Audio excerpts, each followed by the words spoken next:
오늘 우리에게 주신 하나님 말씀은 사도행전 2장 41절부터 우리 42절까지의 말씀입니다.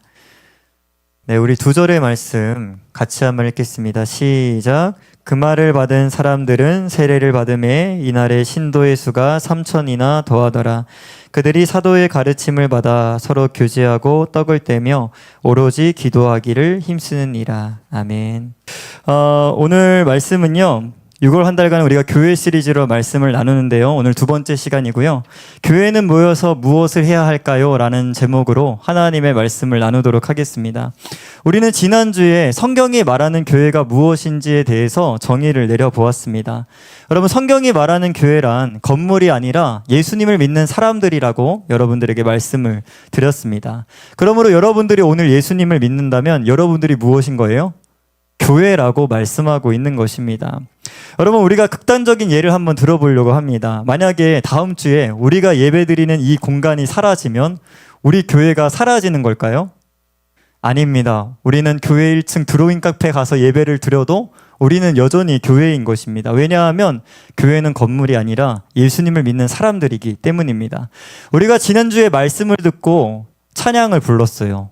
우리는 주가 움직이는 교회, 이런 찬양을 불렀는데, 여러분, 저는 이 찬양의 제목 자체가 교회가 무엇인지를 분명하게 밝히고 있다는 생각이 들었습니다.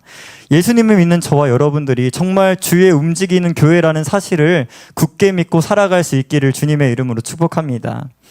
그런데 여러분, 성경은요, 성경에 말하는 교회가 무엇인지만 이야기하는 것이 아니라 우리가 교회로서 오늘 모여서 무엇을 해야 하는지까지 우리에게 말씀을 하고 있는 것입니다. 특별히 오늘 본문 우리가 읽었던 이 성경 말씀은요, 우리가 교회로서 무엇을 해야 하는지를 아주 분명하게 말씀을 하고 있습니다. 여러분, 오늘 성경에 나오는 교회는요, 지구상 최초의 교회였던 예루살렘 교회 또는 초대교회라고 불렀던 교회입니다. 여러분들이 교회를 조금만 오래 다니면요, 교회에서 이 이야기를 많이 듣게 될 겁니다. 우리는 초대교회로 돌아가야 합니다. 이 얘기를 교회 다니면 한 번쯤은 듣게 되는 거예요. 여러분, 맛집에도요, 원조 맛집이 있고요, 교회에도 원조가 되는 교회가 있습니다. 여러분, 오늘 본문에 나오는 이 초대교회가 원조가 되는 교회라고 말씀하고 있는 거예요. 여러분, 원조 맛집이 모든 맛집의 맛의 기준이 되는 것처럼 오늘 이 원조교회, 초대교회가 모든 교회의 기준이 되는 것입니다. 그래서 저는 오늘 여러분들과 이 본문 말씀에 나오는 초대교회의 모습을 살펴보면서 우리 프리즘도 이런 모습을 갖추고 정말 교회다운 교회, 하나님께서 영혼을 맡길 수 있는 그런 교회가 되길 주님의 이름으로 소망합니다. 여러분, 첫째로 교회는 모여서 무엇을 해야 하냐면요, 성경 말씀을 배우는 공동체가 되어야 하는 것입니다. 여러분, 오늘 본문 42절에 보면요, 그들이 사도의 가르침을 받아 라고 말씀하고 있습니다. 사도행전 2장에 보면 지구상 최초의 교회였던 초대교회가 어떻게 시작되게 되었는지를 우리에게 말씀하고 있습니다. 예수님이 십자가에서 죽으셨죠. 죽으신 뒤에 사흘 만에 부활하셔서 제자들에게 하나님 나라의 일들을 40일 동안 가르치시고 하늘로 올라가셨습니다. 올라가시기 전에 제자들에게 약속을 하십니다. 야, 너네들이 예루살렘 성에서 기다려라. 약속하신 성령이 너희에게 임할 것이라 라고 약속을 합니다. 그래서 제자들이 착하게도 주님의 말씀을 믿고 열심히 기도하기 힘씁니다. 그렇게 기도한 지 10일이 되었을 때, 우리는 하루만 해도 못 버티고 나갈 텐데 이들은 10일 동안 기도해서 뭐가 임한 거야? 약속하신 대로 하나님의 성령이 임했다고 합니다. 그렇게 성령님이 임하자 거기에 있던 120명의 제자들이 갑자기 성령의 말하게 하심을 따라 뭐 미국말, 영어말 이런 말을 안 했겠지? 그 당시 주변에 국가들의 말을 막 하면서 복음을 전하기 시작했던 겁니다. 여러분, 많은 사람들이요, 교회의 탄생을 어디로 보냐면 이 성령 강림 사건으로 보고 있습니다. 그런데 제가 오늘 이 사도행전 2장을 쭉 묵상하다가 알게 된 것은 무엇이냐면요, 물론 이 성령의 강림 사건이 교회를 탄생시키는 결정적인 사건이 되었지만 그것만으로 교회가 시작되지 않았다는 것을 제가 알게 되었어요. 여러분, 사도행전 2장 14절 이하부터 보시면 그 120명의 제자들 중에 가장 나대기 좋아하는 제자가 한 명 있었습니다. 누굽니까? 제가 여러 번 얘기했어요. 수련회 때도 얘기했고요. 베드로라는 제자입니다. 또 나서서 성령 충만해가지고 120명은 가만히 있는데 이 베드로가 설교를 하기 시작합니다. 설교가 얼마나 긴지 14절부터 40 몇 절까지 설교를 쭈루루룩 합니다. 제가 또 설교 요약을 되게 잘하거든요. 그 설교를 딱 요약해왔어요. 뭐냐면요, 너희가 십자가에 못 박은 그 예수가 하나님이 약속하셨던 구원자였다. 근데 너네가 못 박았어. 너넨 죄인이야. 근데 너네가 예수님을 믿고 회개하고 돌아오면 너희가 성령의 선물을 받을 것이다. 이 말을 길게 이야기를 했습니다. 여러분 41절 말씀을 같이 한번 읽을 텐데요. 그렇게 베드로가 설교를 하고 나니까 어떤 일이 일어나냐면 41절의 일이 일어나는 겁니다. 우리 다 같이 읽겠습니다. 시작. 그 말을 받은 사람들은 세례를 받음에 날의 신도의 수가 3,000이나 더하더라. 아멘. 여러분 베드로의 말씀을 들은 사람들이요 3,000명이나 회개하고 교회가 되었다는 말씀을 우리에게 하고 있는 것입니다. 여러분 이 말씀은요 전 세계 모든 목사님의 로망 같은 말씀입니다. 나도 사역자잖아. 말씀을 전하는 사역자인데 내가 이 말씀을 전함을 통해서 3,000명이 오늘 돌아오게 된다면 나는 오늘 기독교 유스에 실리지 않을까라는 생각이 있습니다. 모든 목사님의 로망 같은 말씀이라고. 저는 사역을 하면서 이런 일들을 한번 경험해 보고 싶어요. 왜냐하면 아주 불가능한 일이 아니거든. 성경에 써 있고 실제로 50년 전에 이미 이 땅에 그런 역사가 일어난 적이 있습니다. 실제로 우리나라에서 여의도 광장에서 50년 전에 빌리 그레햄이라는 목사님이 미국 분이거든. 이 땅에 오셔가지고 부흥 집회를 하셨어. 5일간. 근데 그 5일간의 부흥 집회에 몇 명이 모였냐면 총 330만 명이 모였대. 마지막 집회 때는 110만 명이 모였는데 그 자리에서 말씀을 전하는데 마지막 날에 회개하고 교회가 된 사람이 몇 명이냐면 4만 명으로 측량이 된대. 저는 그 이야기를 들으면서 오늘 이 초대교회에 일어났던 일도 정말 있을 수 있는 일이다. 지금도 충분히 일어날 수 있는 일이다. 바라기는 저와 여러분들 우리 교회 가운데도 그런 역사가 일어났으면 좋겠어. 예수님을 안 믿던 친구가 말씀을 듣고 받고 나도 회개하고 예수님 믿어야겠다. 그래서 교회가 되는 역사가 일어나길 소망합니다. 그래서 저는 41절에 그 말을 받은 사람들이라는 이 말씀에 은혜를 받았습니다. 지구상 최초의 교회였던 초대교회가 성령만 받아서 교회가 시작된 게 아니라 그렇구나. 말씀을 받아서 교회가 시작되었구나라는 것을 제가 알게 되었습니다. 여러분 그러므로 우리가 진짜 교회가 되려면 뭐가 필요한 거예요? 하나님의 말씀을 받는 게 필요한 겁니다. 말씀을 받을 때 우리가 진정한 교회가 될 수 있다고 지금 말씀하고 있는 거예요. 매주 주일 프리즘 예배 때 제가 이렇게 강단에 이렇게 서잖아요. 여러분들의 모습이 쏙 다 들어옵니다. 다양한 모습들이 있어. 하품을 하는 친구들도 있고 눈을 감고 있는 친구들도 있고 고개를 쳐박고 있는 친구들도 있습니다. 근데 괜찮습니다. 그래도 여러분이 그럼에도 불구하고 이 교회에 나와 있기 때문에 저는 아직 희망이 있다는 생각을 갖고 있습니다. 근데 반면에요, 제가 이렇게 말씀을 전하잖아요. 근데 말씀을 전할 때 진짜 내가 이 말씀을 받아먹겠다라는 정신을 가지고 말씀에 집중하는 친구들이 프리즘에 생각보다 많습니다. 나중에 여기 한 명씩 세워봐야겠어. 간증을 하든가 해서. 그러면 많다는 것을 알게 될 겁니다. 저는 여러분 프리즘 안에 정말 말씀을 받아먹겠다 하는 친구들이 더 많아졌으면 좋겠습니다. 그럴 때 우리가 정말 교회다운 교회 모습을 갖게 되는 거예요. 교회를 다니다 보면요, 입버릇처럼 배우는 말이 또 있어요. 뭐냐면 내가 하나님의 말씀대로 살겠습니다. 이 말을 배워요. 누구나 합니다. 그래야 우리가 교회로서 교회의 주인이신 하나님의 말씀대로 사는 것이 당연한 일입니다. 그런데 정말 우리가 구호를 외치잖아요. 말씀대로 살겠습니다 외치지만 정작 하나님의 말씀을 받아먹지 않는다면 여러분들이 도대체 어떻게 말씀대로 살 수 있을까? 전 의문이 드는 거예요. 큐티도 안 하는데 어떻게 말씀대로 살 수 있을까? 너는 불가능하다고 보는 거예요. 지난주에 광고 시간에 배나영 부장님께서 열변을 토하셨잖아요. 큐티하는 인원이 없다. 10명밖에 없었던 걸로 판명이 났습니다. 큐티가 뭡니까? 매일 하나님의 말씀을 읽고 그 말씀을 받아먹는 게 큐티인 겁니다. 우리가 매일 큐티하는 이유 중에 하나가 여기 있는 거예요. 우리가 세상 속에서 교회답게 살아가려면 오늘도 나에게 말씀이 필요하기 때문에 우리가 큐티하는 것입니다. 여러분 아무도 관심이 없지만요, 제가 개인적으로 유튜브 사역을 하고 있어요. 여러분 작년부터 성경 3분 요약이라는 콘텐츠로 유튜브를 하고 있는데 구독자가 벌써 1,700명이 됐어요. 제가 혹시 제가 만든 성경 요약 쇼츠 영상 봤다? 손 들어봐. 고마워. 생각보다 많다. 5명 정도 있어. 여러분 세상 사람들이 보면요, 이 영상 재밌을까요? 재미없을까요? 무지하게 재미없습니다. 여러분 얼마나 재미가 없는지 고정적으로 내 영상에 싫어요를 누르는 4명의 사람들이 있어. 늘 내 영상에 꼭 눌러 싫어요를. 그 4명이 누굴까? 명성일까? 막 하는 생각이 내 안에 막 드는 거야.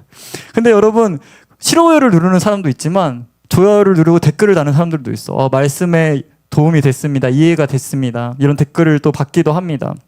여러분, 지금 제가 하고 있는 유튜브 사역도 그렇고 이 강단에서 선포하고 있는 이 말씀 사역도 그렇고요. 제가 설교를 준비하다 깨닫게 되었어요. 아, 내가 하고 있는 이 사역이 교회를 세우는 사역이구나. 교회를 교회답게 하는 사역이구나. 나 좀 자부심을 갖게 됐습니다. 여러분, 교회에서 재미를 찾으면 금방 실망합니다. 오늘 새로운 친구들 있잖아. 교회에서 재미를 찾으면 실망하게 돼요. 그러나 교회에서 말씀을 찾으면 제가 장담합니다. 여러분들의 인생이 변화될 겁니다. 제 인생을 걸고 보증합니다. 내 인생도 말씀 때문에 변했기 때문에 여러분들의 인생도 충분하게 하나님의 말씀으로 변화될 줄 믿습니다. 그러므로 여러분 교회에 와서 뭘 배워라? 하나님의 말씀을 듣고 배울 수 있는 저와 여러분들 되길 소망합니다. 두 번째, 교회에 모여서 우리가 뭘 해야 될까? 서로 교제하는 공동체가 되어야 한다고 오늘 성경이 말씀하고 있습니다. 우리 42절 말씀은 여러분들의 목소리로 다시 한번 읽어볼까요? 42절 시작. 그들이 사도의 가르침을 받아 서로 교제하고 떡을 떼며 오로지 기도하기를 힘쓰느니라. 아멘. 여러분, 가나안 성도라고 아시죠? 가나안 성도는 뭐냐면 예수님을 믿지만 교회에 안 나가라고 다짐한, 그래서 안 나가를 거꾸로 해서 가나안 성도라고 교회에서는 별명을 붙여놨습니다. 가나안 성도들이 교회에 나가지 않는 이유가 여러 가지가 있어요.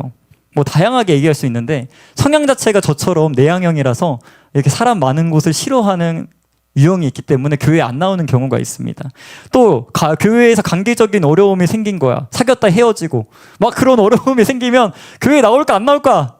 나와야 돼. 알았지? 헤어져도 나와. 알았지? 하나님 보려고 우리 예배하잖아.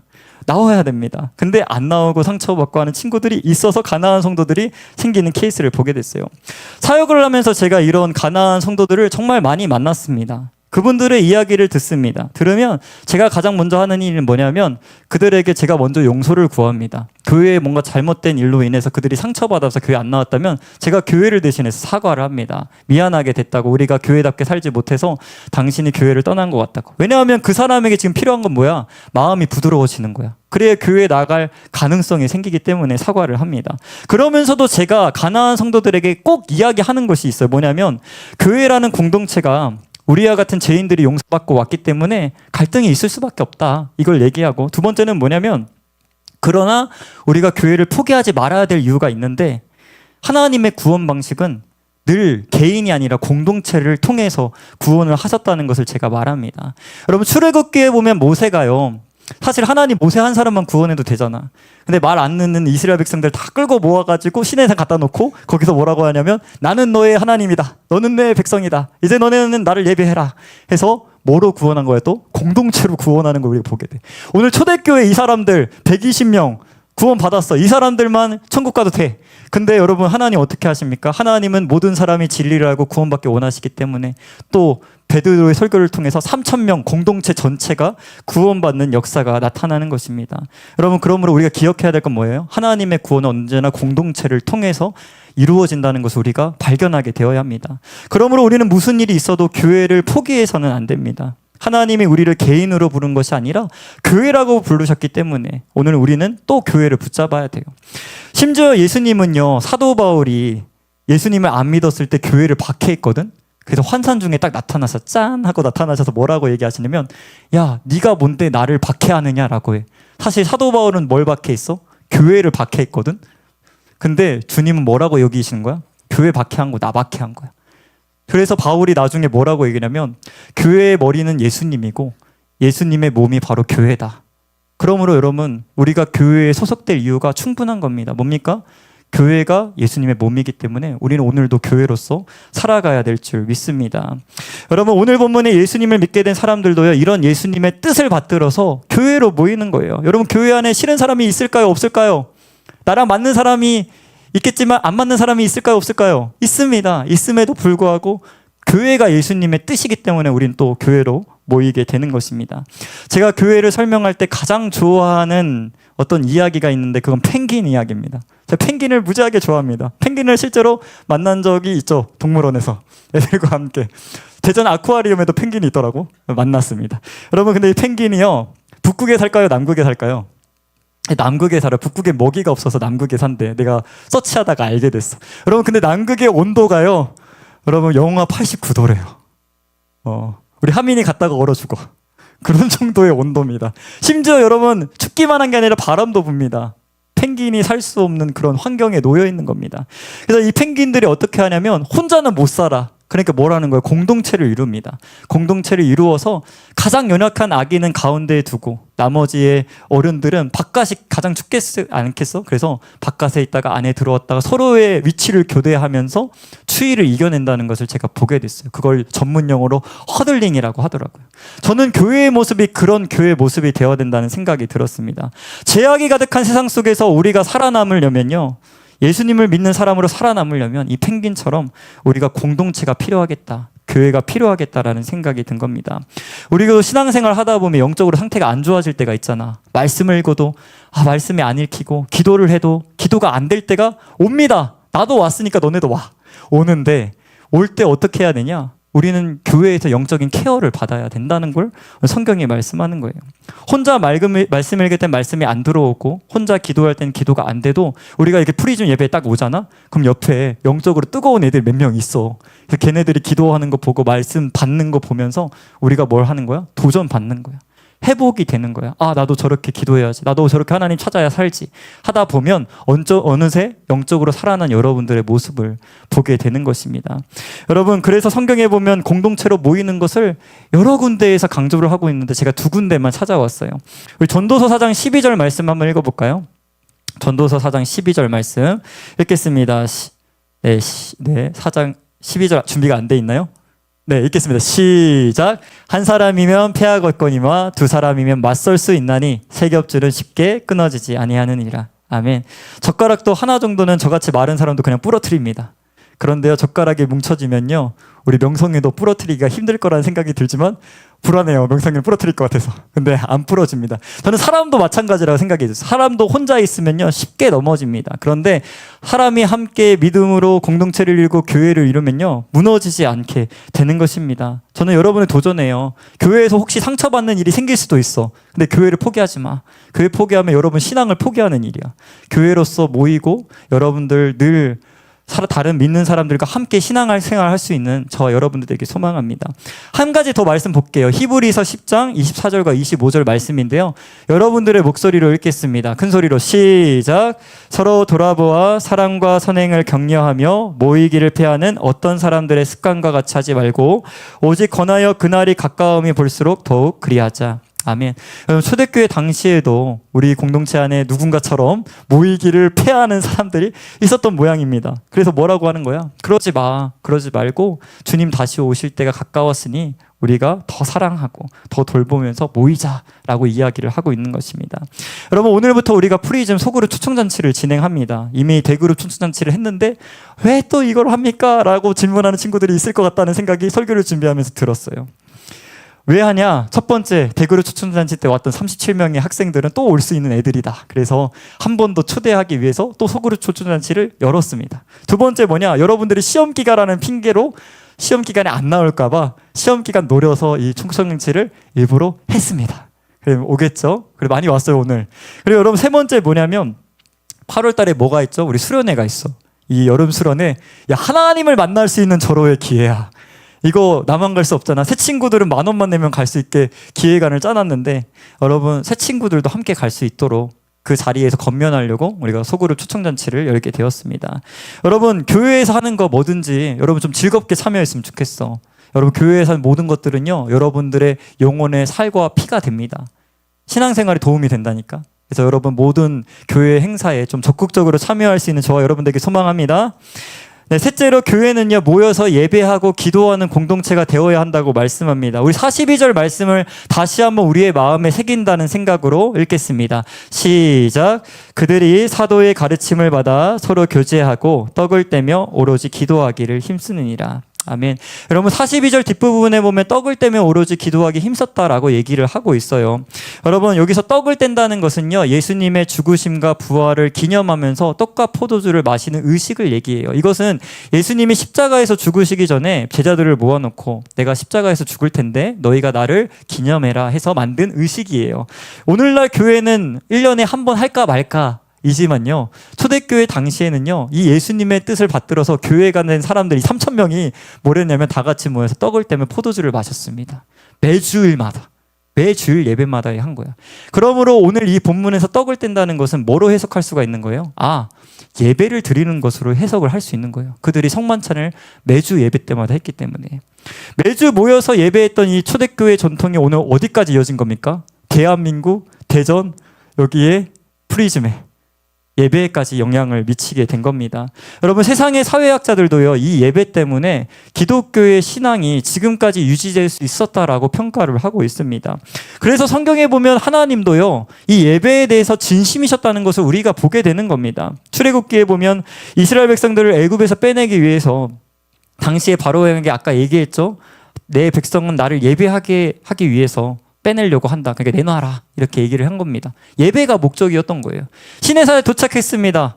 그래서 율법도 주고 내 백성이라고 칭해줬어요. 그 다음에 뭘 하냐면 나를 예배할 수 있는 성막을 지으라고 이야기를 하는 거예요. 지금 바빠 죽겠는데 가나안 땅 가야 되는데 또 나를 예배하라. 그러니까 하나님은요, 늘 예배에 진심이셨다는 것을 성경에 많은 군데에서 이야기를 하고 있는 겁니다. 이처럼 하나님이 예배에 진심이셨다면 오늘 하나님을 믿고 예수님을 믿고 구원받은 우리가 뭐가 되어야 됩니까? 예배의 진심인 교회가 되어야겠다라는 생각이 제 안에 든 겁니다. 여러분, 하나님이 예배의 진심인 이유는요, 예배를 통해서 자기 백성을 만나시기 때문에 그렇습니다. 여러분, 하나님이 이스라엘 백성들에게 자기에게 예배할 수 있도록 성막을 지으라고 얘기한 다음에 이런 말씀을 남기셔요. 우리 출애굽기 25장 22절 말씀을 같이 한번 읽어볼까요? 짧습니다. 시작.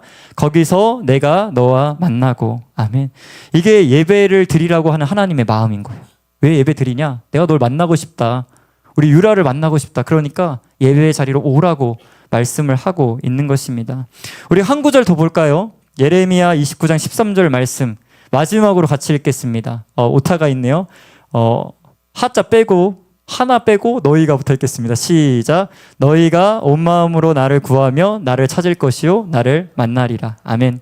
여러분, 어떻게 하면 하나님을 만날 수 있습니까? 이미 오픈북 시험이야. 답이 나와 있어. 뭡니까? 온 마음으로 하나님을 구하고 찾으면 하나님이 이 예배의 장소 가운데, 이 프리즌 가운데 만나주시겠다고 약속하고 있는 것입니다.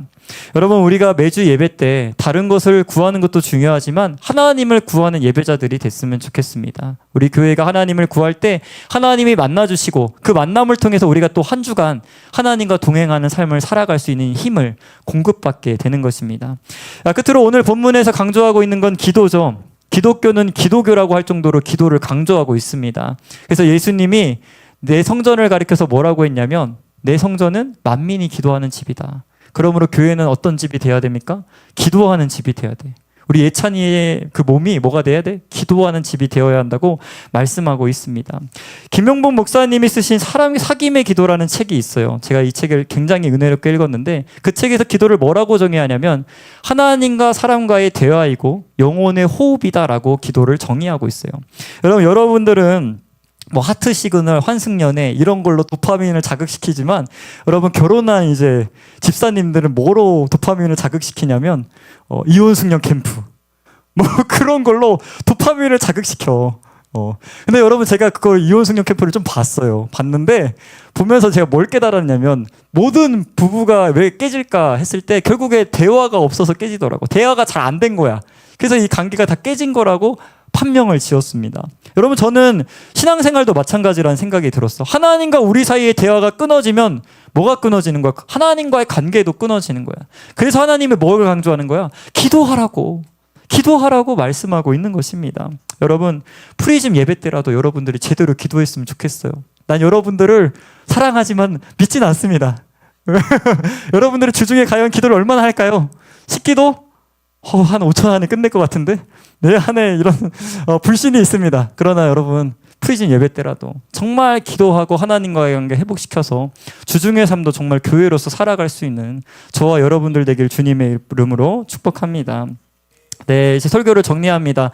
우리가 교회로서 모여서 무엇을 해야 할지를 세 가지로 말씀을 드렸어요. 첫 번째, 성경 말씀을 배워야 된다 했고, 두 번째, 서로 교제하는 공동체가 되어야 하고, 세 번째는 우리가 예배하고 기도하는 공동체가 되어야 한다고 말씀했습니다. 우리가 그렇게 모이기를 힘쓰고 그렇게 하나님이 원하시는 것들을 행해 나갈 때, 여러분, 사도행전 2장 뒷부분에 초대교회 어떤 역사가 일어난 줄 알아? 사도의 가르침을 받고 서로 교제하고 떡을 떼며 오로지 기도에 힘썼더니 믿는 자의 수가 더해졌다.